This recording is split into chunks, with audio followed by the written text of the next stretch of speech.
Hey everybody, welcome to Dorchester's only hyperlocal podcast with news, commentary, and analysis.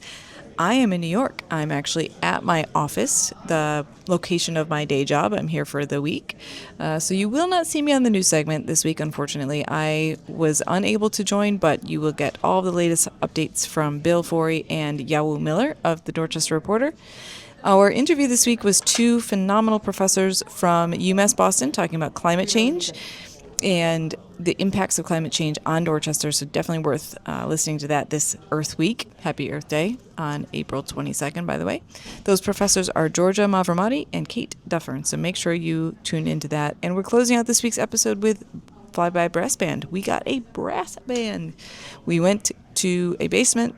We recorded them. There's about 14 performers, a couple of phenomenal songs that they wrote themselves, so make sure you stay tuned for the Tiny Dot concert. Let's get going.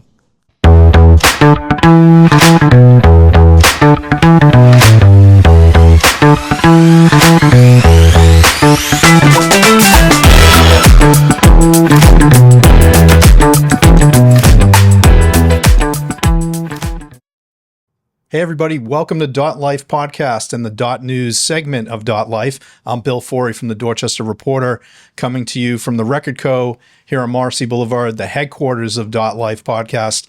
I'm filling in for Erin Caldwell, who's traveling this week, but I'm joined in the studio here by my good friend and my colleague, Yawu Miller. Thanks for joining us, Yawu. Great to be here, Bill. Great. Yawu is obviously renowned Boston journalist who, in addition to being a reporter correspondent, we're very lucky to have him. He's also the managing editor and the founder of Flipside News, which you can find online, flipsidenews.net. It's a great read. You should subscribe to it. He covers news all over Greater Boston that you'll find interesting. If you find our discussion today interesting, do tune in. We're going to cover a bunch of different headlines this week that you and I have both been covering for the Reporter, for Flipside. And we're going to talk a little bit about development, about different things that are going on at City Hall, obviously, and some political news. But I want to start by saying, first of all, to our audience and everybody watching, happy One Boston Day, which happens to be today when we're taping. It's April 15th, so it's One Boston Day still here in Boston, even though the observations of that event aren't as robust as they once were. It is the 13th anniversary today of the marathon bombing that obviously impacted so many people in our communities around the city, especially in Dorchester with the death of Martin Richard, the traumatizing of his family, and also so many other people that we all know were there, and first responders, other people who jumped in to be helpful that terrible day on Boylston Street, and how that rippled throughout our communities. It's something we shouldn't forget about, and so I want to lift that up today on One Boston Day, and we'll mention that again at the end. But just for starters, to the Richard family and all their friends and family, you're on our minds today. I want to transition and start off our conversation about the city budget, which you and I have both been covering for some time now in our careers. This is a budget season that's just really begun in the last week, with Mayor Wu proposing a $4.8 billion FY27 budget. It's about a 2% increase over last year's budget, but that's a pretty lean budget, given that the last two cycles were roughly 5% increases year to year. And there's also been news that the mayor has acknowledged, and people have seen coming, analysts and other critics of the mayor actually, that there's going to be a budget gap, and there is about a $50 million one by her take. For this year? Yes. Yeah. Some of which has to do with snow removal costs and things like extra healthcare costs on the city tab. Police overtime. Police overtime is something that we're going to talk about in a moment too. But this is the beginning of the budget season, really, and it'll be sort of a rapid cycle here leading up to the end of May, when the end of the fiscal year, or the end of June, really, but it should get resolved by end of May, early June, with the city council and the advocate community really jumping in, the various constituencies that care about cuts to things like youth jobs, teen jobs, things like human services that are seemingly the ones that are going to take a hit here grants to youth violence or street violence interrupters, for instance, which Seth Daniel wrote about in the Reporter last week. This week, you covered a meeting of really teens and their supporters who are really worried that part of the city job funding is really going to get gutted in this budget. What can you tell us about that?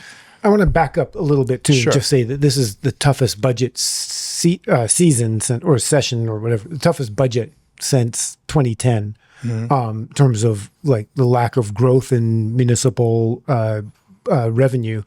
That the office vacancies have taken, have put a huge hit on the city's revenue. We've all seen property taxes go up, which is forcing rents up. But it's just not a lot of money coming in, and inflation is way higher than what we're seeing as far as the increase in the budget, which is going to force cuts pretty much everywhere. And what I've been covering, what I've been writing about is sort of where should those cuts go? That's the big question, right? And so the Better Budget Alliance over last year polled 680 Boston residents. 78% of them said that they would like to see a cut to the police budget. The violent crime in Boston is reduced it's half of what it was 20 years ago. Sure. The murder rate's plummeted. So people are saying, why are we spending so much money on cops? And specifically, why are we spending, $97 million a year on police overtime? Right. It's something that the council looked into over the last 5 years and kind of got nowhere with. That budget just keeps increasing. Right. And by the way, that's because in part the mayor has reached contract agreements with the police unions that allow for them to get, pay increases and cost of living adjustments, et cetera. And as you mentioned, overtime, the overtime agreements there. Right. And the mayor reached agreements with the Boston Teachers Union too. But we're seeing some pretty massive layoffs in Boston public schools. Yeah. I've not heard anything about layoffs in the police department. I wouldn't be surprised if there are some, Really? Maybe civilian positions. What's been happening with the police is that as you've had smaller classes coming in, and as people retire, I think that the police force has kind of stabilized or maybe even shrunk a little. But you're not hearing anything about cuts yet with the police department. So the Better Budget Alliance, they found that people are really concerned about human service type issues, food insecurity, legal assistance for immigrants, and youth jobs and things like that. Those are among the things that are top of mind. Yeah. The city has in past years invested money in housing, affordable housing. And those are the things that people want to see more invested in. And again, 78% want to see the police budget cut. Yeah. And that's the Better Budget Alliance that you mentioned, kind of an advocacy group. But the city does its own poll of sorts now through participatory budget, and they present projects. And that's another way to kind of a barometer of what the public is interested in seeing funded. It's not, necessarily scientific, right? It's a kind of a self-selecting pool of people who are really interested in those issues. And they tend to, this year, the top vote getters, for instance, for that small pot of money, I think it's $2 million or so, was immigration. Obviously, that's a hot button issue right now, supporting legal defense for immigrants who are at risk. But just in the general and sense. again, as you mentioned, that's supposed to drive, that's supposed to inform how the city does budgeting. And, I think a lot of people are saying the city's not listening to the people. Well, one group that certainly said that this week in a meeting you listened in on and reported on for the Reporter was a group of teens and their supporters who are blowing the alarm that they're worried that year-long teen job programs are going to get gutted in this budget. Right. They're holding summer jobs harmless as far as we can tell. But, there was a smaller portion of money that funded some summer jobs are 6 weeks and year-round jobs are 52 weeks, and that is getting cut. And, a lot of teens say they need that money to help support their families, that a lot of people rely on their kids for, to help pay expenses. And, that's been zeroed out. Really? So the summer job program, which a lot more people participate in, a lot of families have, teenagers, ages 14 to 18 probably, who are going to be employed this summer through that program. That's not impacted right now. That it's more the year-round stuff that might be a smaller cohort, but no, I mean they've cut the funding entirely for year-round jobs. Yeah. Is there any chance that might get changed over the next month? There was a cabinet member on that call, right? Right. Absolutely. I mean, first of all, the city council gets to weigh in on this, as you well know. You and I have covered those budget hearings in the city council. I would say in past years, the city council could simply rubber stamp what the mayor does. Mm-hmm. They have the power to do line item vetoes, and they could do that. But I think there's a 7-6 split on the council, so they would need a majority, I think, to override the mayor's veto, and I don't think they have that. It'll be interesting. Yeah.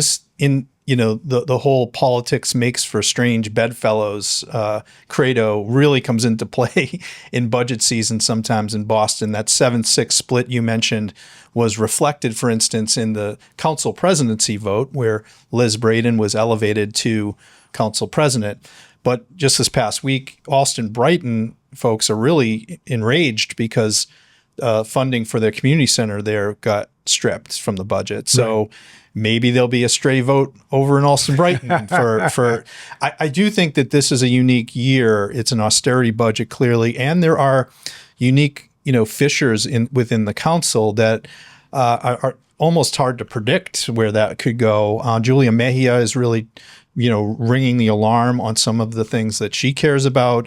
And those might be things that an Ed Flynn and a John Fitzgerald care about as well, or an Erin Murphy, people who could form a coalition that might include somebody who's disaffected with this budget. Yeah, I mean, I think the councilors are going to be hearing from their constituents on this stuff because, again, the people who are engaged in participatory budgeting, those activists in the Better Budget Alliance, they, won't hesitate to pick up a phone and call their counselor.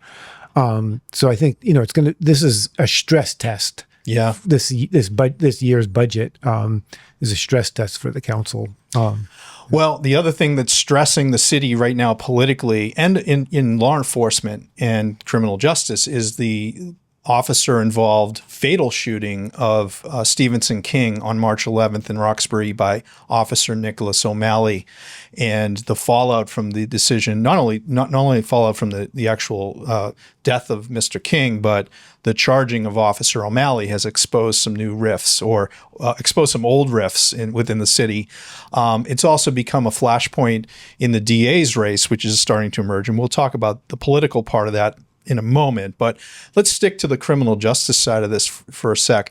Kevin Hayden charged Officer O'Malley with manslaughter. His office did about a week after the incident happened, pretty quickly before a grand jury indictment came through. And one of the key flashpoints has been the issue of body-worn camera footage from that incident.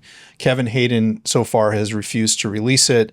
Mayor Wu made some news here on the DotLife podcast a couple of weeks ago in agreeing with that decision, saying it'll come out eventually, but shouldn't come out yet ahead of charges or a trial, even perhaps.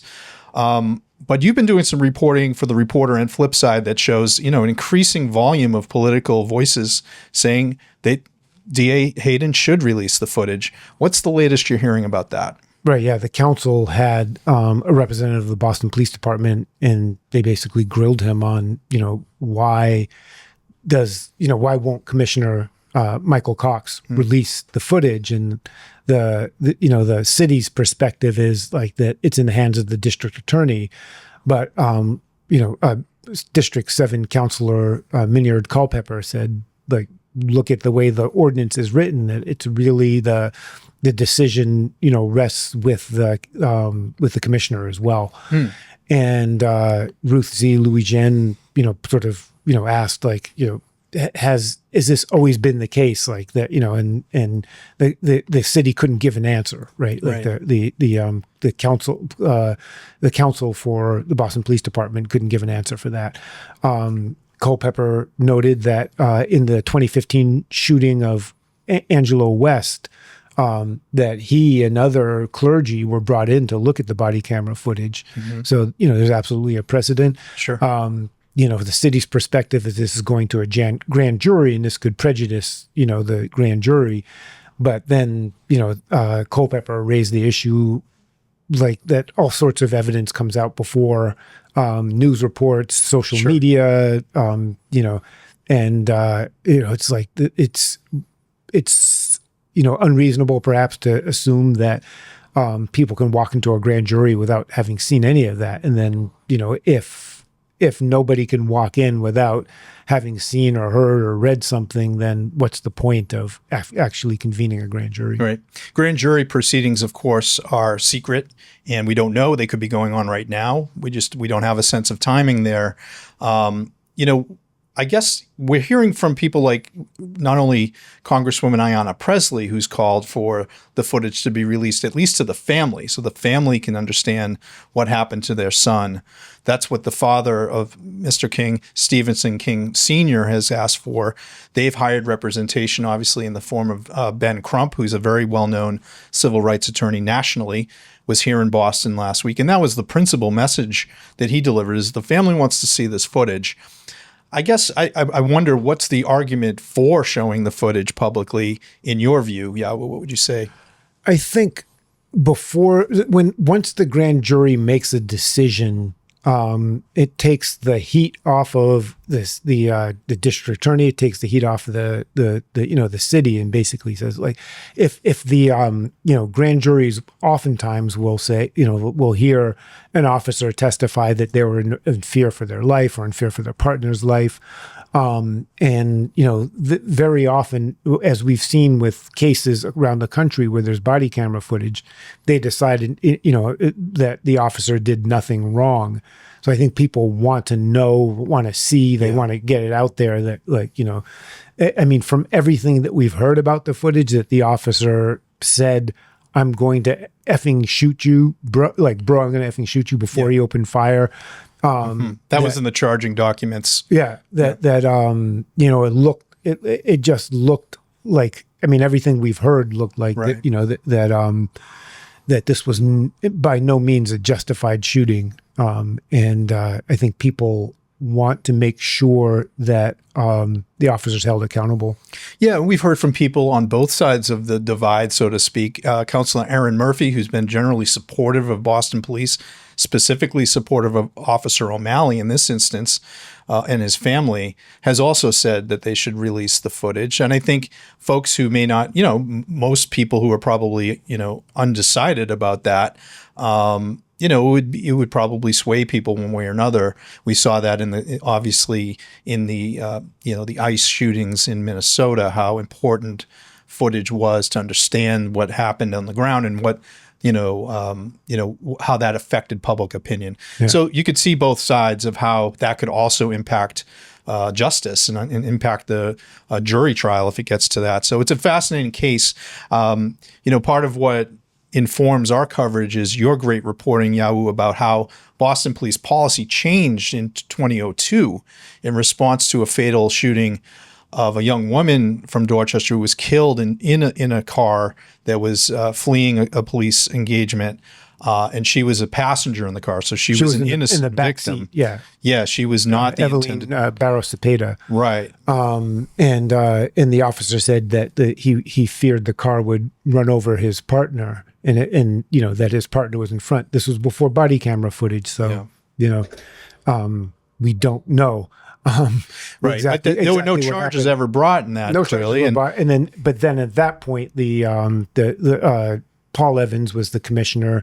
I think within a week, he issued a new departmental guideline that you can't shoot a fleeing car in an instance where the car is the only use of force, right? Yeah.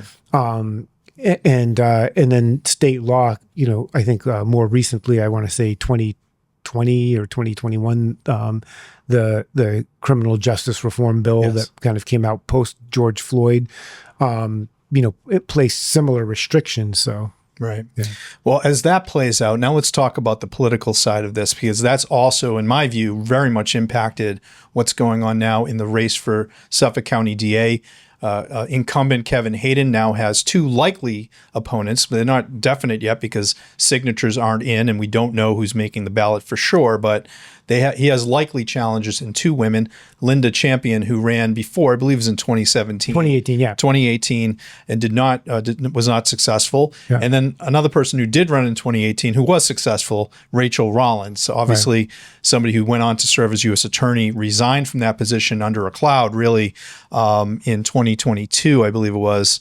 And she resigned from U.S. Attorney over having attended a Democratic Party fundraiser, and that's a violation of the Hatch Act, right, where political appointees can't engage in political activity. And she was under fire for also allegedly interfering in the race to succeed her as DA, which was also kind of a media circus of sorts at the time. So she was reprimanded, given a public reprimand by the the Board of Bar Overseers, right? Because she is a lawyer here in Massachusetts, but most people probably presume that was the end of her political career. But not so fast as Rachel Rollins last week, who kind of out of nowhere really popped up, pulled nomination papers to run against Kevin Hayden, who is her successor as the DA. Kind of an unusual move, unexpected. Yawu, you reported on it this week. What is the Rollins camp saying about her motivation for doing this? They're not talking. They're not. I mean, you can't get anybody to say anything on the record. Okay.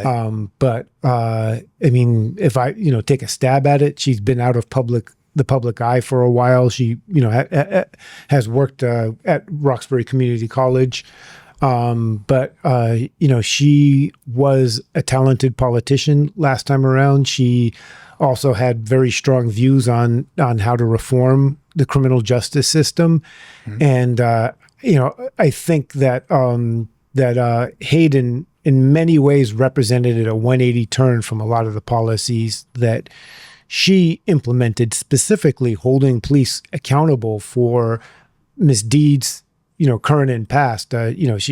She was going through a lot of old cases where there had been clear prosecutorial and police misconduct, and I think a lot of police don't like that. Don't like going over all the people who've been locked up when there was witness tampering or forced confessions and stuff like that. So she. If that were the case, and I think that is part of the motivation from the Rollins side and I think part of it is sort of a restorative justice thing for her, that she feels that she was maybe forced out. She has made some social media comments about feeling that there's been a gender bias at play in terms of Kevin Hayden not being held to the same standard as she was, that she was forced to resign over some ethics violations. He also was hit with an ethics violation early in his term and obviously still is the DA. That said, if that was her motivator, it's curious to me why she wouldn't have been running in December or January or any time until this, King O'Malley sort of flare-up has happened. And there's some chinks in the armor for Kevin Hayden at the moment with part of his base. My sense is that when she gets her signatures in, at some point, she's going to have to talk to the press. And at that point, we can ask her why now and why not in December. Right. But I mean, she's a fierce fundraiser. I think between February and September of 2018, she raised $360,000. And she still has a good chunk of change left. She's got $42,000 in her account right now, which is a little bit more than Kevin Hayden has in his account, according to your reporting. He had $29,000, but I've heard that he's held a couple of fundraisers since then, so that number should tick up some. It is interesting too that part of his coalition, and I'd like to talk to you briefly about this because you've covered DA's races, probably going back to Ralph Martin in the 90s, and it's hard to get elected as a prosecutor. It takes a unique coalition because part of the job is you're putting people away, and you're losing constituents when you do that, and you're losing votes sometimes when you are aggressive as a prosecutor. But Rachel, talk about the Rollins coalition that formed in 2018 that was successful for her. What did you see in that race that maybe she's thinking she can recreate here? I think that it's hard to say, like whether she thinks she's going to recreate that, but obviously it was white progressives, black voters, although there were Evandro Carvalho and Linda Champion are also, it was a 5-person field that year. 5-person field, right? And there were, Rachel and then another woman, 2 other women, Linda Champion, who's running again, and can't remember the other. Zoning on it too. Yeah. That's okay. And then and then there was one white man in the race, and it was Greg Henning. Yes, and he's also a prosecutor. He was enjoyed the support of the police unions and police officers, presumably.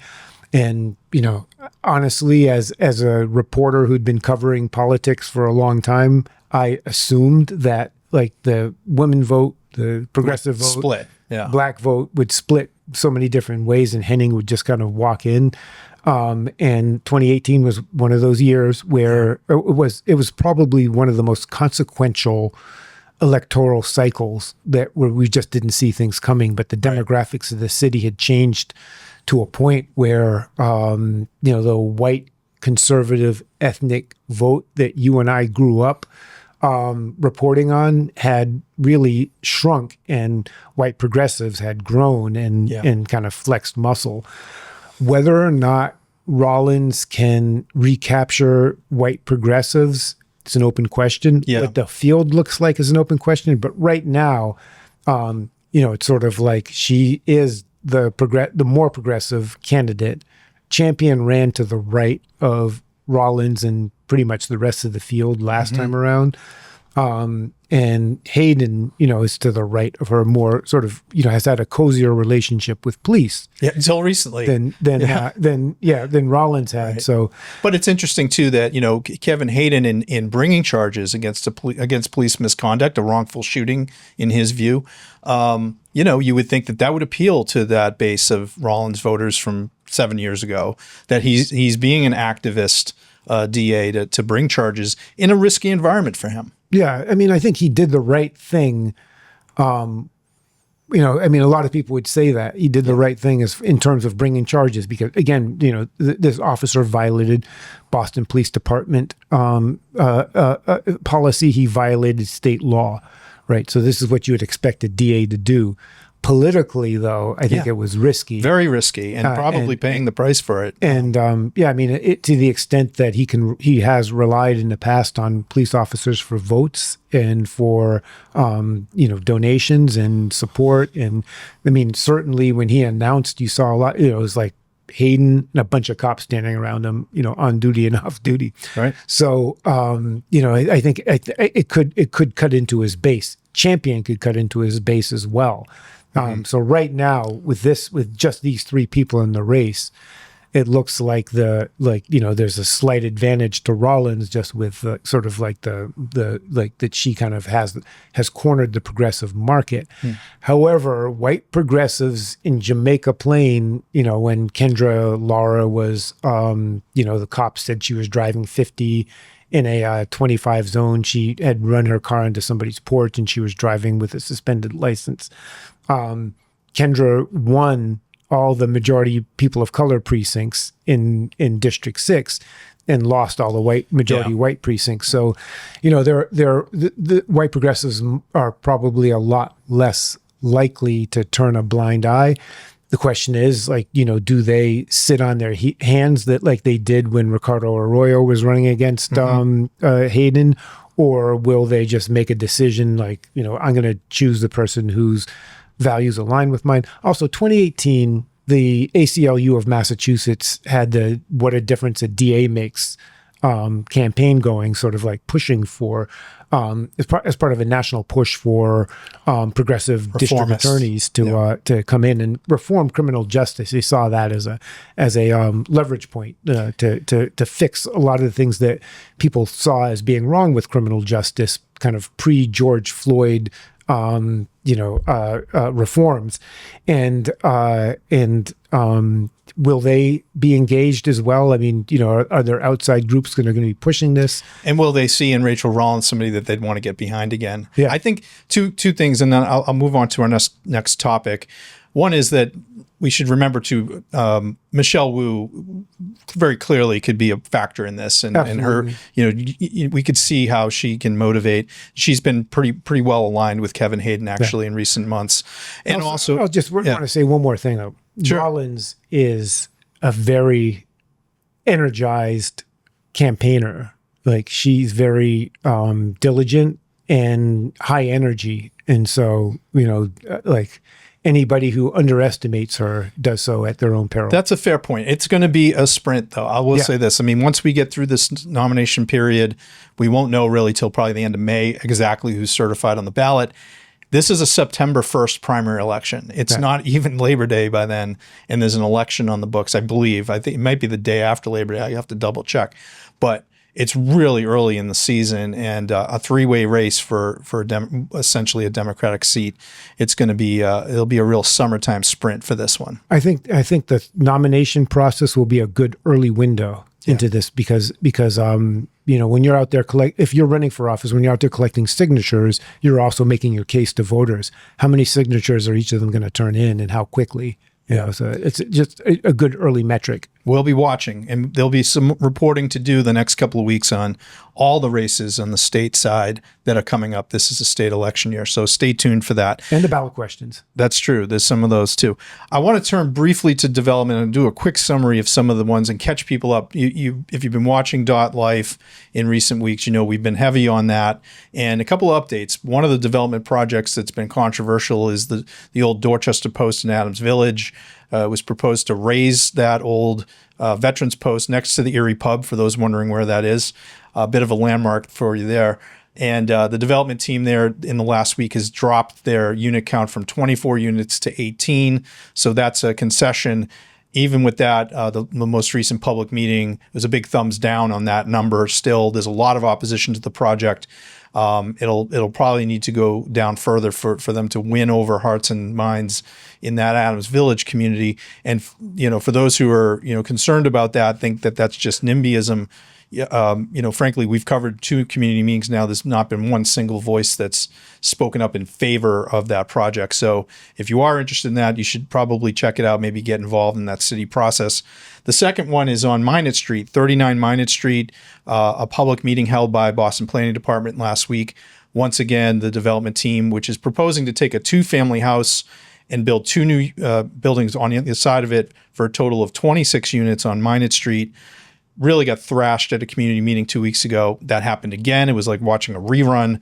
The only difference was in this most recent community meeting, Councilor Erin Murphy very forcefully spoke in opposition to this proposal, says that she's going to really challenge Boston Planning Department not to advance this to the next stage, which would be a vote of the board. So 2 really kind of bellwether community development issues in Dorchester. And I want to bring in you, Yawu, about one in Roxbury, which is very interesting too. Parking is related in all of these, and it's a common thread. You just wrote about a project on Townsend Street in Roxbury, in which parking has delayed a project there for almost 10 years now. Right. The former Radius Hospital site, many of us who grew up in the neighborhood remember it as the Jewish Memorial Hospital. I think they started off above 300 units, and they're down to 160 units. And but the proposal is for 120 parking spaces. The city's formula for parking, it basically says that in this area, you have to do 0.75 parking spots per unit. The city has a formula they use now for the entire city, and it's based off of how close are you to public transit.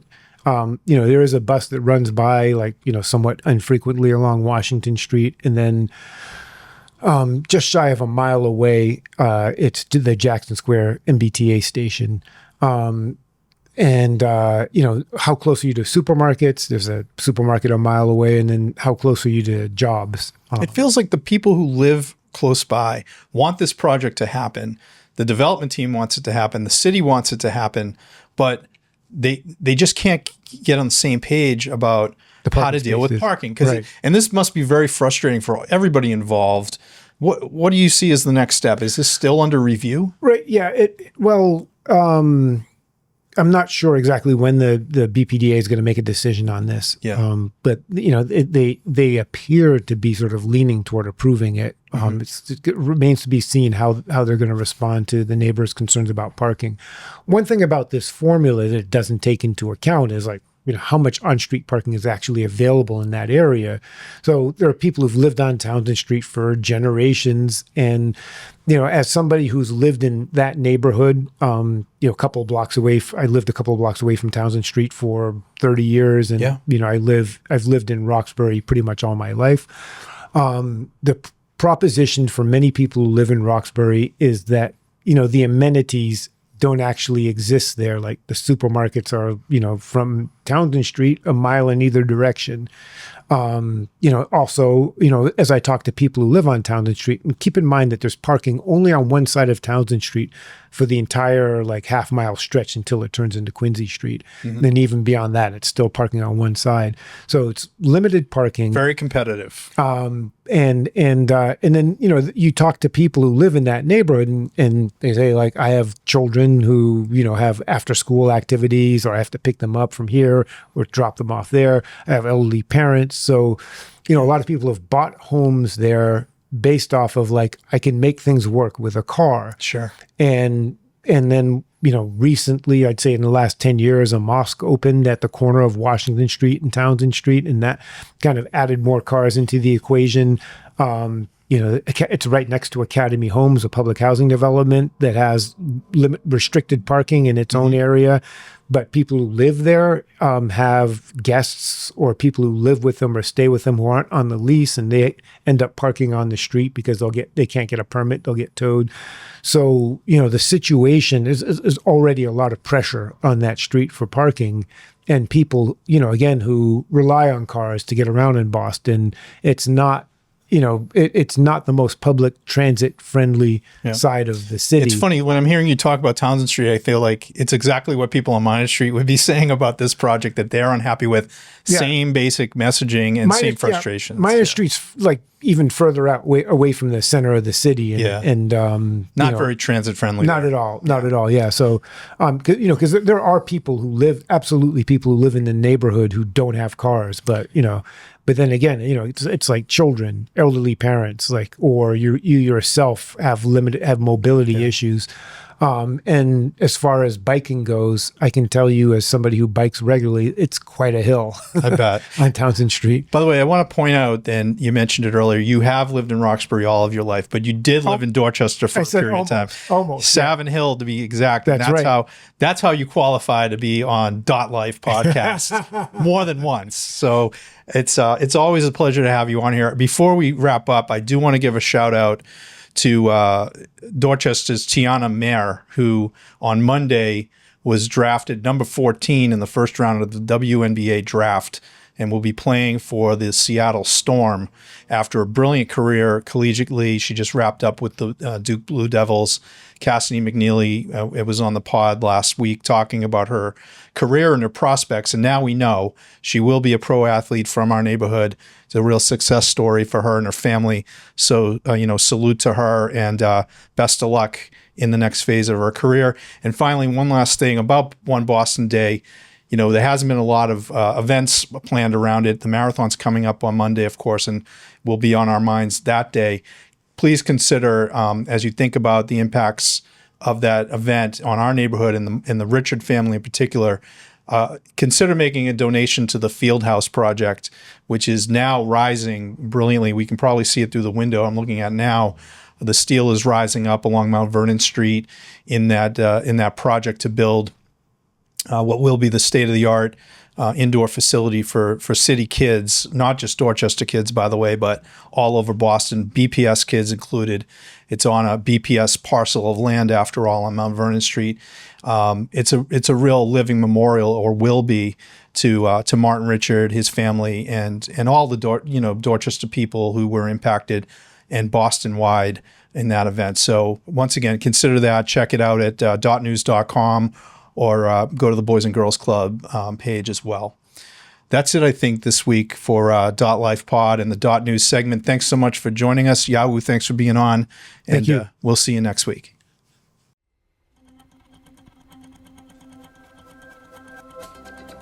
DotLife is sponsored in part by the Dorchester Reporter, Dorchester's own community newspaper and online home for all things Dorchester at dotnews.com. The Reporter, owned and operated by the Forry family, has been laser-focused on Dorchester and the surrounding neighborhoods of Boston since 1983. That longevity and experience shows in its award-winning coverage every week. The Reporter is our go-to source for authentic stories about the people, places, and events that matter most to our daily lives. We are proud to partner with The Reporter and Dot News. And you can support the important journalism provided by The Reporter. Just go to dotnews.com to subscribe today. It's the best deal in town and helps keep our local community journalism alive and well.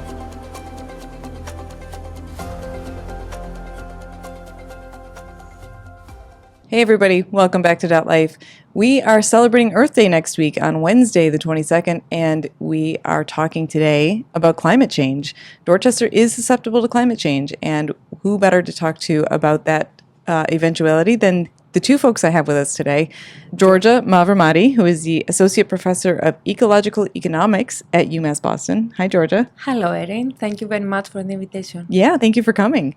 And Katie Dafforn, who is the Distinguished Professor of Coastal Resilience and the Director of the Stone Living Lab at UMass Boston. Hi, Katie. Hi, great to be here. Thank you for coming. We're talking climate change. You both have different specialties. So I just want to start off by saying, what does climate change in Dorchester actually look like? And I don't mean like theoretically, but like practically. What are people experiencing that can be attributed to climate change? I think we see the effects in our everyday lives already. And for Dorchester, having a coastline really close by, there's the obvious impacts from things like coastal flooding. But also when we get really large rainfall events, there can be quite a lot of overland flooding from that stormwater runoff. Bring that together with a high tide, and it can be really, really damaging for the area. Yeah. I think also, I don't know how much this is included in your specialties, but things like heat islands. I know that Dorchester doesn't have as much green canopy as some other areas in the city, so certainly high heat temperatures in the summer. And it is going to be summer again. Hopefully. Theoretically. I'm hoping. Yeah, but certainly heat waves and extreme heat are something that people are facing now. More extreme heat wave days, more chance that people will have heat stress, particularly the elderly and our kids. Anybody who works outside, anybody who doesn't have access to air conditioning. And that's all compounded by the fact that there isn't a lot of tree cover, and we have a lot of paved areas that just exacerbate that heat. There's a lot going on in the world right now. I don't know if you guys have been paying attention, but, there's rising prices. We're at war. Can you make the case for why someone in Fields Corner or Savin Hill should care about climate change along with all of those other topics? Yes, I just want to add something more. Sure. Besides the direct ways that climate change affects us, and it's obvious ways, more flood events, extreme heat, there are also indirect ways that affects us. For example, already in Florida, people pay high insurance costs for housing. This is coming here. Maybe it's already here, and some people haven't noticed. Yeah. So besides the direct way that climate change is observed by communities, it's experienced also in their socioeconomic life. That just makes it even better. So that's the reason why people should be thinking about this. It's not just, is it going to be hotter than I expected next summer, but is it also going to be more expensive than I expected? Yes, and this is actually what they care. And if I go back to your question was about war, right? Yeah. Yes. Yeah. I did actually this in my class last week. And we were trying to explain why the gas increases because of the war. And especially because we live in this world of energy insecurity, climate change becomes even more urgent matter because decarbonization is on top of that. And besides other problems, we need to decarbonize because it's not only about CO2 emissions, it's about being independent from fossil fuels. Right. And these rapid increases of oil, of the gas that we are paying when all we want to fuel, interconnected. yes, Yep. everything. This is actually the point, that human natural systems and how climate affects our lives, everything is interconnected. I want to stick with you for a minute, Georgia, because your work is about ecological economy. So it's more than just the impacts. It's the as you said, the knock-on impacts, the how this impacts the cost of living and the cost of being in a society that has to deal with climate change. Talk about the work that you do, particularly around Greater Boston, to kind of understand things like what are people concerned about and how do you help them deal with things they're concerned about? Yes, thanks for this question. Actually, my group is currently working on a project that it's at the New England level, where we try to assess the value that people place on decarbonization pathways. And because now the question is not if we will decarbonize. We will decarbonize, we know that. The question, what is the best way to do that? And this best way, it cannot be just a technical solution. What is a technically optimum sometimes is not socially acceptable. So what we are doing in our group, and I'm not alone, I collaborate with many other universities in this project. Virginia Tech and Dartmouth College are also involved.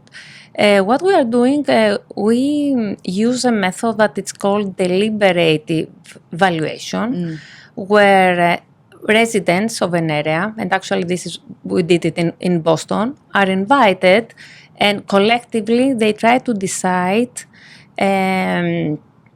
which decarbonization pathway makes sense for them. And they don't directly assess decarbonization pathways, actually. We go one step further, and for different decarbonization pathways, we have identified what this means for different attributes that people care. One is electricity bill, for example. The other one is employment.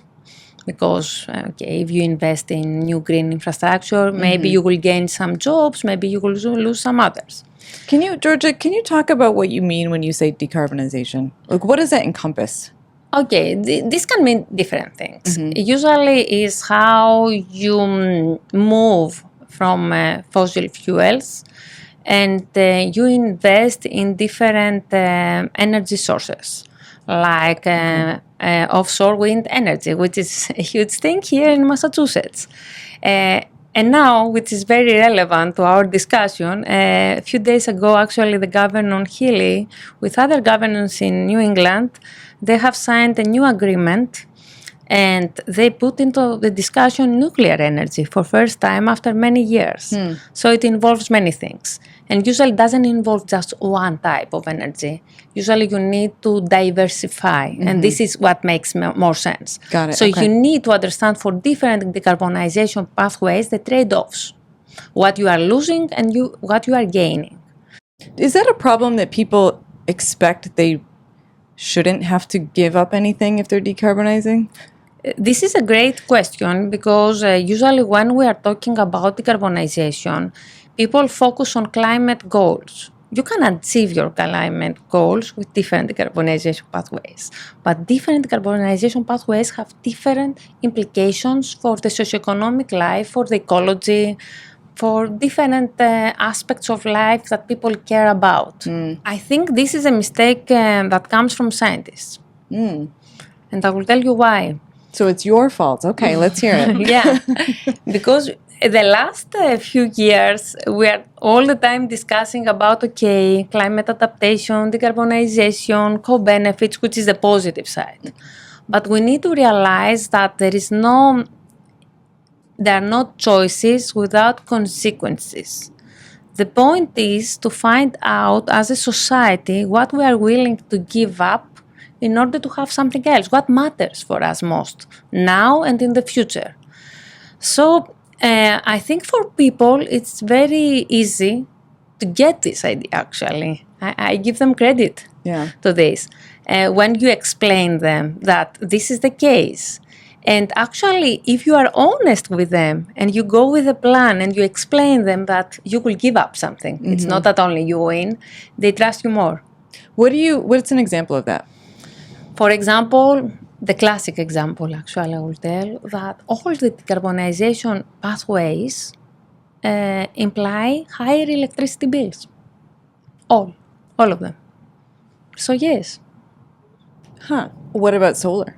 I don't remember exactly the modeling output from our work, but actually only in few decarbonization pathways the electricity bills stayed the same. Okay. Because by definition, we're expecting that the energy demand per capita will increase due to artificial intelligence and data centers. Yeah. So talking about the economic side of that, you're looking at things like you talked about Governor Healy's exploring wind and nuclear and other things. What else are the, I guess, pros and cons to the economy of those things? So like this offshore wind farms, are those likely to result in economic benefits to the region or economic consequences or a little bit of both? Based on the modeling work that we have done, we have seen, yes, definitely, depending on the metrics that you are using, you can see either benefits or costs. Okay. And both is true, actually. Actually, I want to say that for employment, for example, because many people say, oh, we will lose a lot of jobs. This is not true, actually. The net gain is almost the same. I mean, you don't lose, you don't win. Yeah. There are some myths around some benefits and costs related to decarbonization. Okay.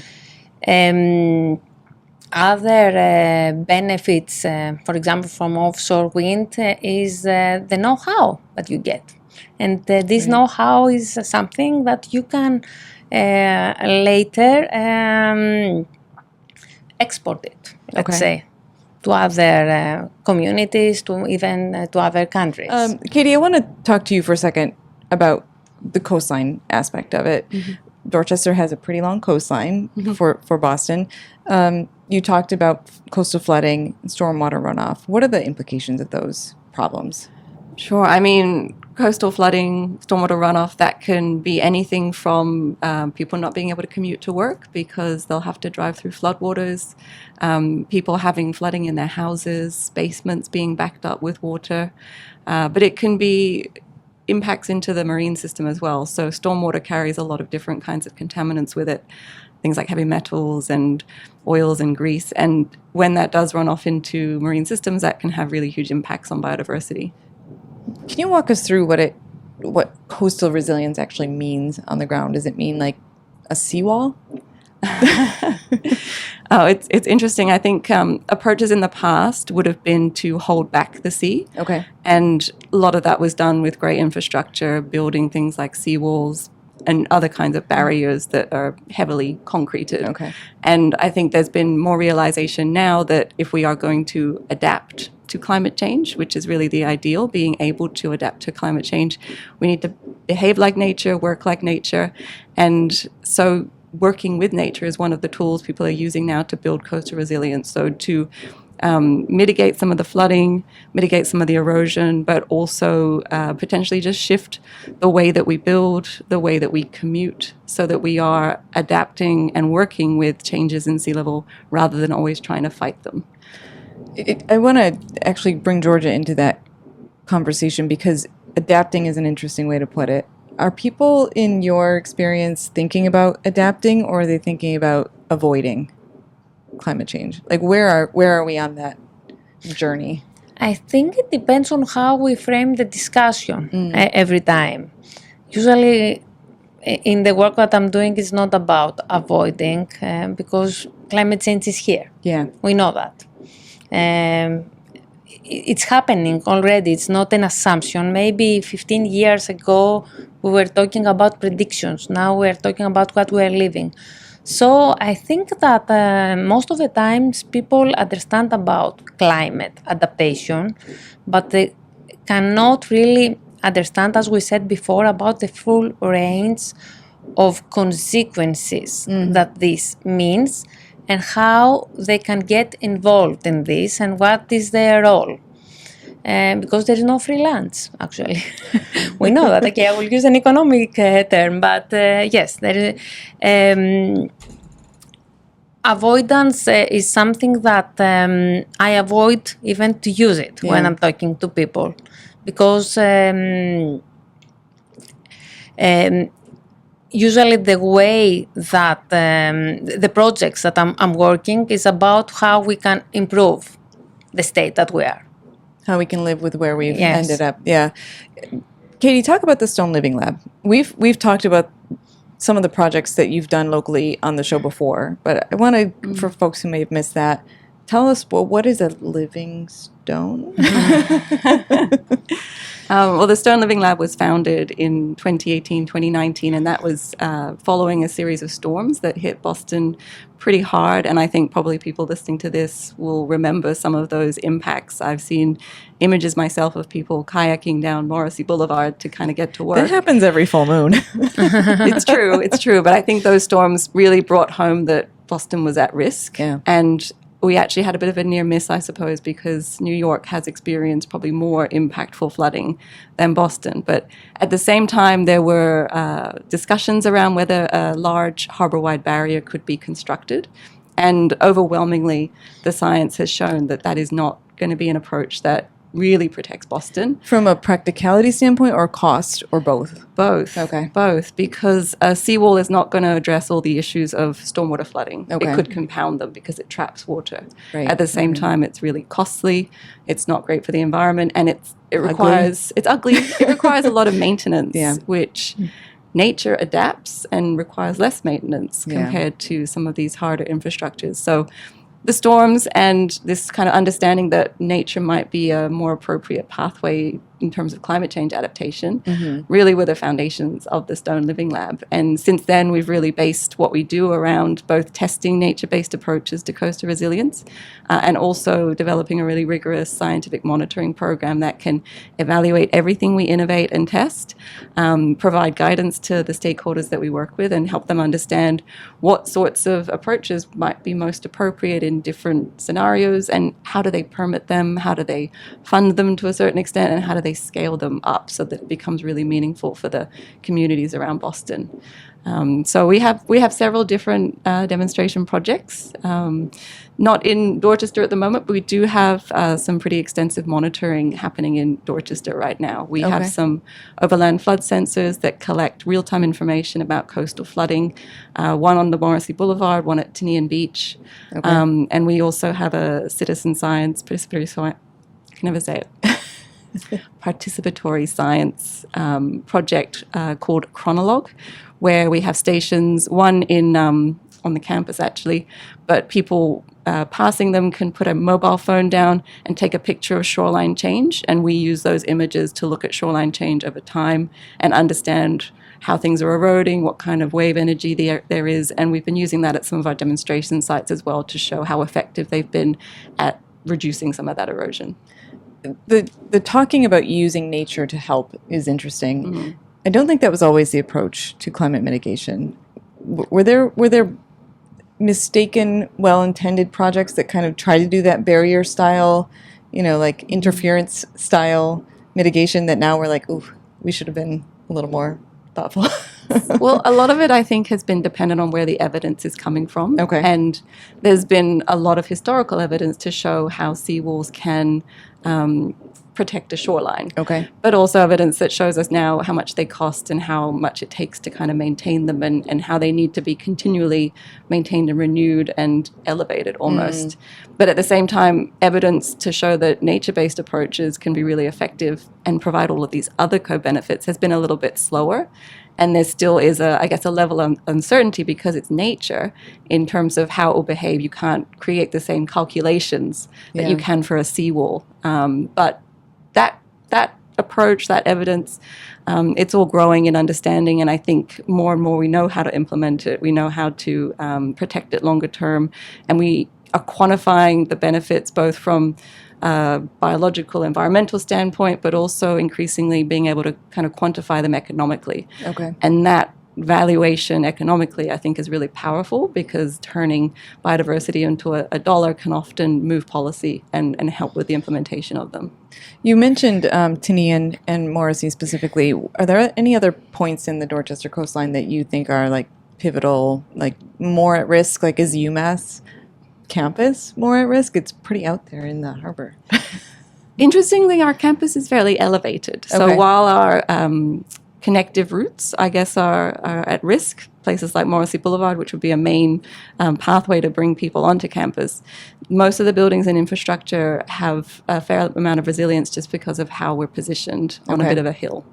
But certainly in Dorchester, there's several kind of major floodways apart from Tinian Beach and Morrissey Boulevard around Moakley Park. And they're just absolutely pivotal areas for the city of Boston, who are considering them right now, because it's not just going to be the coastal areas that flood. These are pathways to more inland houses and traffic routes that need to be considered. And so building resilience really does add that extra level of protection beyond what happens in the coastal zone. What do you have? You said you have some kind of monitoring projects, but are there anything upcoming, particularly with the living walls? What would you call the actual, like, the stone implementations that you've done? Sure. So we have a project called Living Seawalls, and that has really been founded on the principle that when you do build a seawall, when that's what's already in place, it doesn't really support the kind of biodiversity that you see in a natural system. And so we can add back the habitats that would otherwise be missing and enhance that biodiversity. So it really is not so much about protection from waves or protection from erosion. It's been designed to enhance biodiversity, which is one element of coastal resilience.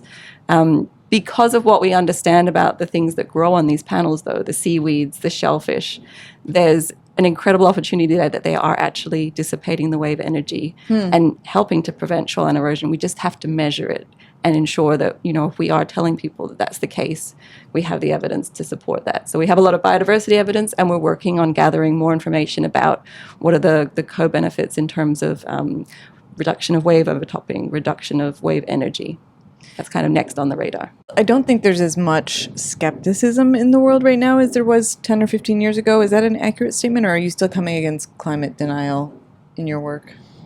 In my work, based on the workshops that we did last summer, no, we didn't observe the climate deniers. And we did these workshops also, besides Massachusetts and for Boston, in New Hampshire. Okay.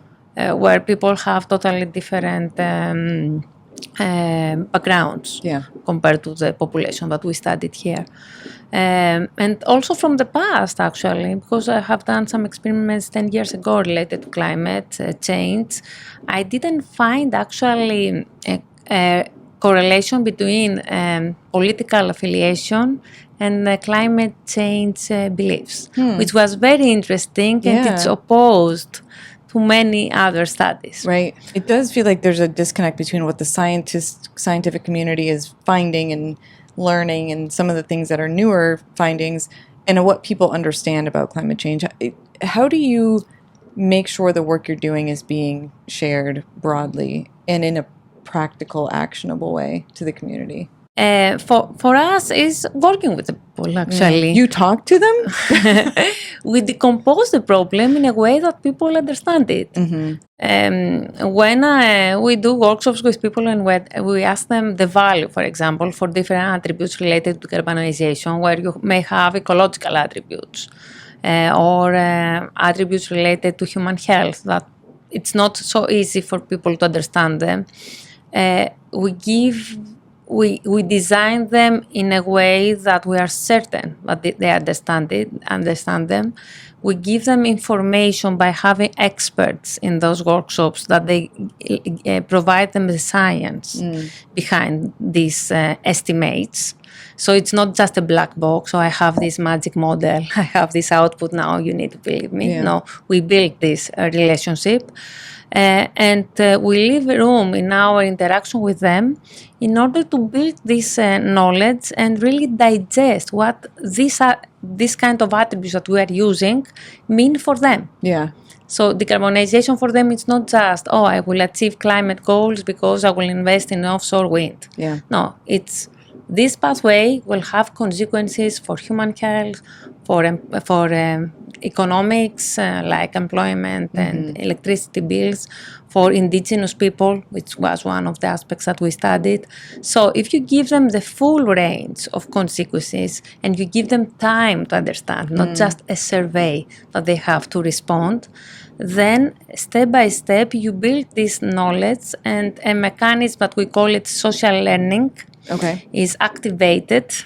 And you see that people during this kind of work that we are doing shift their values because they understand actually how the different attributes may contribute to their well-being, but also to the community's well-being, because it's not about our individual utility. It goes beyond that. Right. Katie, anything to add there? Yeah, I mean, from the Stone Living Lab perspective, having a series of kind of place-based demonstration sites around Boston has been incredibly powerful. We have 2 living seawalls, one in the Seaport District, which is viewable but less accessible, and then one in East Boston where we can actually take people down and show them the value of creating these habitats on a seawall, the benefits to the different kinds of animals that live in the habitats, and show them how that's changing over seasons, changing over time. Similarly, we have another project where we're investigating how cobble berms affect wave energy dissipation and shoreline erosion. And a lot of people don't know what a cobble berm is, and that we have these forming naturally around Massachusetts. It's basically a pile of stones, and a lot of our beaches, they're pebbly, they're stony beaches, and over time those stones can get pushed up into a mound or a berm. So they form naturally, but we're starting to build them as well, a little bit artificially, on shorelines where that's going to help reduce erosion. And being able to take people down to these cobble berms, show them what they look like, talk through the process of getting them permitted, how we designed them, how we built them, and then what we've been finding on them through our monitoring program. It's just visually so powerful. Is it because of the stones having like why are those dissipating the energy more? Is it the shapes of the stones or the way they fit together? It's because they move. So the movement of the pebbles absorbs. It absorbs the waves, and at the same time that movement creates a really good space for things to live. So we've got these dual benefits. But also kind of helping people understand that these are natural formations. So often when people see them, they'll think that somebody has pushed those pebbles up and created them, but that's shoreline change, that's environmental change, that's happening all the time. But having those place-based demonstration sites, incredibly powerful, and having a good news story to tell. It's not just about the problem. We're helping people see the research and the efforts that are going into finding solutions. So I think that's an interesting example of like tangibility for people. Do you have issues with engagement on these topics, Georgia? I have so many stories. Yes, we have, because even though, we start our projects and we are very ambitious. When I write grants, I say, I will have 10 groups and I will have different treatment methods. I will compare across groups. The reality is different. Even though we are using different recruitment methods that they are very standard in my field, and we try to improve them every time that we have a new project, I have found that it gets harder and harder to get people involved in these workshops. And I guess one of the reasons is that they get a lot of invitations, or maybe they don't trust our invitation, or they think it's a spam or whatever. The other is that, involvement in our project means that you need to devote around 8 hours of your life, even though we provide financial stipends, financial incentives besides the stipend. So I guess that there are constraints in terms of their time, their trust when they receive the invitation, and their trust if they want really to come. If they want to be in a room with a few strangers talking about an issue for their community, if they want to get maybe they get intimidated Right. by us, by scientists. I would But- imagine, too, this has some outsized impact on the low-income communities, the marginalized people who you need to hear from to make sure that solutions are incorporating all of those groups, but you're not getting involvement. Yes, and this is true. Even though in most of my projects I target underrepresented communities, because this is what matters. We need to bring the voiceless in the decision making. Right. This makes our work more valuable, actually. They are the ones that we need to find ways to trust us. And they are the ones actually they need to get involved, because by this way they improve their capacity Right. to participate in decision making. But my experience tells me also that when they will come at the workshop, they have a lot of fun and they love it. Yeah. And they learn a lot of things. And we learn a lot of things from them. So So come participate in a yes, workshop. really, I beg them, please, the next time that you receive an invitation, say yes. We are good people. Katie, how about you? Any examples of engagement issues? I think we've had some really positive experiences, and particularly recently where we've been expanding our network of overland flood sensors. What we've done to sort of identify new locations is to look at the Massachusetts flood risk model, Okay. and broadly pick out areas that might be of interest, that might provide some data, but also might help communities. But then to be able to ground truth them and talk to the actual communities for the placement of the sensor, because these are incredibly valuable localized measures of flooding. So talking to community members, asking them, is this the right place for us to put a sensor that's going to tell you if a road is flooding, or should we be putting it in the street over there? Because they know. They know, they experience it. Yeah. And honestly, it's really shifted our points on the map, and I Really? think it's going to provide so much more value to the communities now in terms of how they can sort of track and understand what's happening. Do you think there's some level of concern that if you get this data, maybe something will happen from it that I don't want? Like, translating that to other areas of neighborhood life. Like if I tell you that the house next door to me is empty, you might knock it down and build a big 14 condo unit. So I don't want anybody to know. Like, is there a concern that the consequences of participating are going to be things they didn't anticipate and now they're just keeping their hands out of it?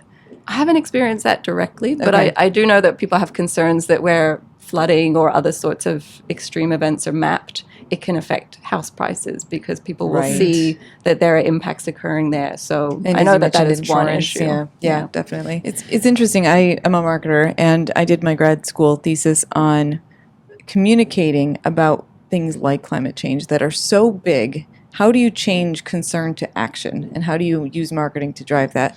And what I learned through that research is that it can be so abstract and so overwhelming and so complex that it actually drives inaction. Like, people get frozen and they don't know what to do. Have you seen that? Like, how would you encourage people to push through that? I think finding these specific projects that you can actually visualize and contribute to would be one way to see it be less abstract, right? Like, make it concrete and real in your life. Are there any other tips you would have for people to like get out of that inertia and that kind of like frozen reaction to it? I mean, I just have to say how engaged people are in Boston compared to some of the other places that I Really? have worked and lived. And I think that people build community here and share their fears, share their hopes with each other. And I think that probably is helping to prevent some of the inaction that you see in other Yeah. places. People are ready to talk about it to each other, maybe not always at Georgia's workshops, but I think there is a sense of we'll get through this together. Yeah. I definitely see that in Boston. If someone is listening right now, Georgia, and they want to get involved, but they haven't been invited to a workshop, is there a way they can raise their hands and say, I want to contribute to something you're working on? Yes, I would be very happy to talk with them, because this work is still ongoing. Okay. And maybe we will have future opportunities for them to engage with what we are doing. What's the best way for them to do that? My email. Okay. Yeah. We can add that into the show notes. Yes, you Okay. can add this. Yes, it's my Fantastic. first name, last name, UMB.edu. Any other final tips for someone who maybe wants to get more involved or just be aware of what's happening on the climate front? Yeah, I guess keep an eye out for Stone Living Lab events as well. We are installing new demonstration sites all the time. Hopefully more in Dorchester this year. Can't say much more, but Okay. once we have that available, people can definitely come down. We and have hear the more. coast, so We have the coast, a big coast, so lots for us to do. But certainly stay engaged, and we have a newsletter you can sign up to if you want to hear more about what's happening. okay. Yeah, another way I think to improve the community engagement is to start from K-12 education. So I would like to invite teachers to maybe engage with us, and we can go to schools, talk more about climate change and how this affects human and natural systems. I'm a mother. I have a kid, 7 years old, so I know how important it is to communicate these kind of things from this young age. And I'm sure that besides me, my colleagues will be happy to contribute to this. Awesome. Well, happy Earth Day week. Thank you so much for coming in to talk about climate change. Thanks for having us. Happy Earth Day. Thank you. Thank you and happy Earth Day. Hey everybody, welcome back to DotLife. We are here for this week's Tiny Dot concert in the Bang space, which is the basement, and it happens to be where we are catching the practice session for Fly By Grass Band. And I'm going to have you guys introduce yourselves. Can I start? Sure. I'm Dan. I play trombone and I lead music rehearsals. I'm Tara, and I play trumpet. I'm Sid. I play trombone. I'm Pampa, and I play clarinet. I'm Ashley, I play sousaphone. I'm John, and I play vibraphone. I'm Amanda, I play trombone. I'm Ryan. I play trumpet. I'm Ellen, and I play drums. I'm Pooja, I play alto saxophone.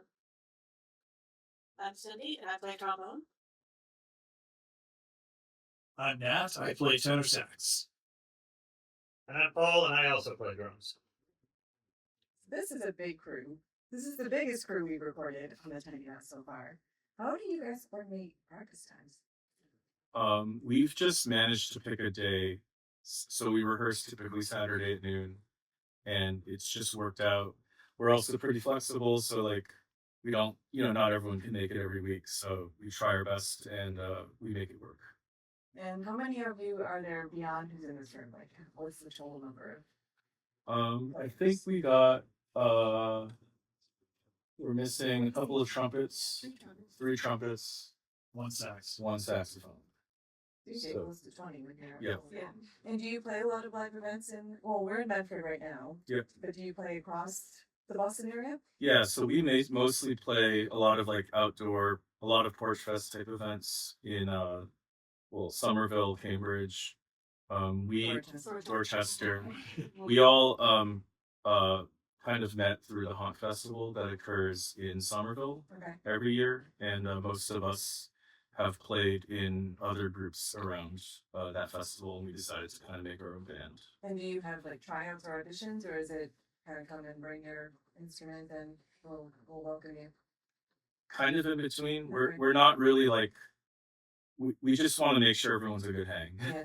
basically. But at the end of the day, we're not like just trying to hire ringers or Right. anything like that. And how long have you been together as Fly By? I think we've existed since 2018. I think there are 3 or 4 of us who have been here that long. When COVID hit, a lot of the band kind of went their separate ways, and we've rebuilt since then. So You had a little bit of an advantage during COVID because you can do big sound outside, which some bands couldn't do as well. Are most of your performances outside? I would say so. Yeah. Right. Yeah, this was an interesting experiment with the mics, so hopefully it sounds good. Right. Tell me more about the music you play. Is it covers? Do you write your own music? We play music from a lot of different like musical traditions, but a lot of it comes from the New Orleans street band tradition. And that's sort of where the whole Honk Festival kind of gets a lot of its musical inspiration from. We also draw a bit from like some ska and punk and some some jazz. I hear someone whispering. And yeah, and so originally, I think almost all of our tunes are covers. And John here has been writing a lot of new music for us, which you've just heard uh, just now. So Nice. Can I actually get John the mic so I can ask a couple follow-ups? Sure. Let me have this tiny off one. What's it like to write music for this many instruments? That's a really interesting question. So there's first of all, having a large band to write for is really great because you can do lots of complicated interleading things, a lot of complex harmonies. As a jazz guy myself, I love those spicy chords. There's a bit of the fact that we're a very flexible band means that there's actually a bit of a challenge in like on any given day, we don't know whether we're going to have one trumpet or three trumpets, or five trumpets or seven trombones like we had in Texas. So there's a little bit of creative engineering, I'm going to call it, to figure out how to make this work with a variable number of people. That makes sense. You mentioned Texas. Does that mean you travel? Yeah, there are. So our roots are in the local honk fest in Somerville, but there are honk festivals all around the world, and we go to maybe one a year to a remote festival. So we've been to Texas and Seattle and did we do Philadelphia? Yeah, We did Philadelphia. Oh, I don't know where we're going next. But yeah, about once a year we'll try and go somewhere else to participate in a festival, not in Somerville. Okay. So in like a given hour-long set, for example, what's the percent of covers to originals? So that's changing. We wrote a bunch of our new songs in like the last year or so. In 2019, I think Lucas, who isn't here today, brought the song Scrollin', which you'll hear in the upcoming set. And then we started playing Turbulence around 2 years ago, which you'll also hear. Okay. And then within the last like 6 months, I think, we started playing 4 new songs, 3 of which you'll also hear today. So it used to be primarily covers with 1 or 2 originals sprinkled in, and we're going to be playing more originals going forward. Okay. What are the other 3? You mentioned Turbulence and Strolling. What are the other ones you're going to play today?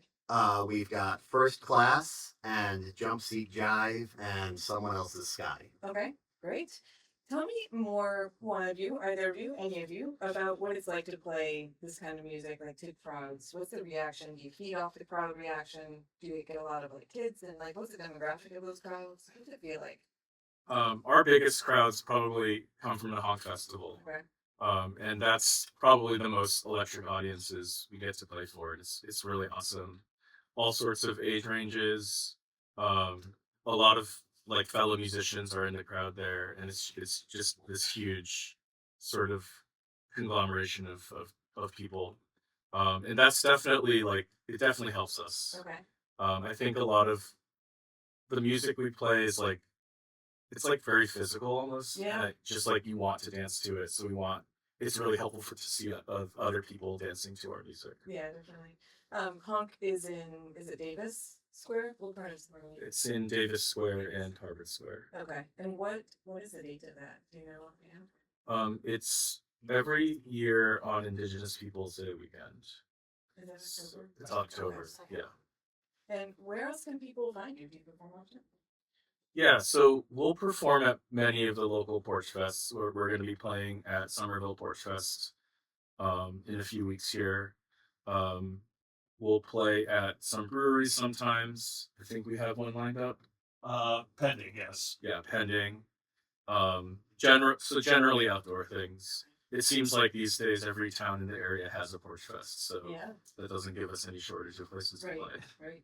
Do you have socials or things that people can follow to see where you're going to be next? Yep, you can find us at Flyby Brass Band Okay. on, I think, most social media platforms, Instagram, Facebook, etc. We also have a website, flybybrassband.com. Great. think we're ready to hear you play. Let's get ready to What do play. y'all think? Let's play. Let's play. We are Fly By Brass Band. This first tune is called First Class. 1, 2, 3.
This next tune is called Jump Seat Jive.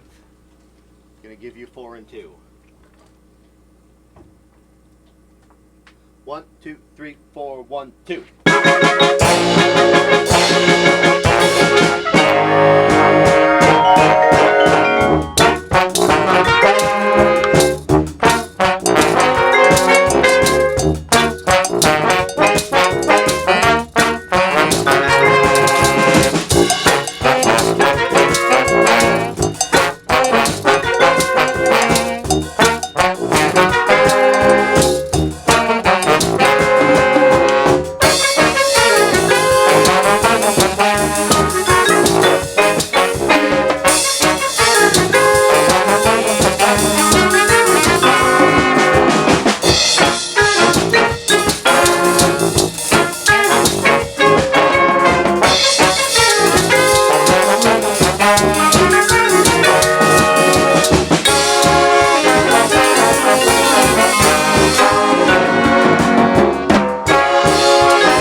Cool. The next up is a tune called Strollin'.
The next one is called Someone Else's Sky. You guys ready? Yeah. 1, 2, 3, 4.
And this one is called Turbulence. We good? Yep. One, two, 1, 2, 3, 4.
That's all we got. Thanks. We've been Flyby Brass Band. Thank you.